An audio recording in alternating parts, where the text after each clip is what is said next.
আসসালামু আলাইকুম। আমি আর আমার বন্ধু মিলে চলে আসলাম সবজি কিনতে সবজির বাজারে। এটা হচ্ছে আভা ভিসা সানায়াতে।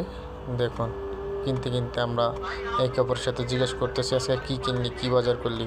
সে দেখাইতেছে সেই বাজারগুলো করছে 20 রিয়ালে কয়টা শাক পাতা। এর ভিতরে এক পাকিস্তানি ভাই আসছে, সে আমাদের ভিডিওতে অংশগ্রহণ করছে। তো ভিডিওটি কেমন হলো আর আলবিসের এখানকার কেউ থাকলে কমেন্টে জানাবেন। আসসালামু আলাইকুম। আমি আর আমার বন্ধু মিলে চলে আসলাম সবজি কিনতে সবজির বাজারে। এটা হচ্ছে আভা ভিসা সানায়াতে। দেখুন, কিনতে কিনতে আমরা একে অপরের সাথে জিজ্ঞেস করতেছি আজকে কী কিনলি, কী বাজার করলি। সে দেখাইতেছে সেই বাজারগুলো করছে 20 রিয়ালে কয়টা শাক পাতা। এর ভিতরে এক পাকিস্তানি ভাই আসছে, সে আমাদের ভিডিওতে অংশগ্রহণ করছে। তো ভিডিওটি কেমন হলো আর আলবিসের এখানকার কেউ থাকলে কমেন্টে জানাবেন।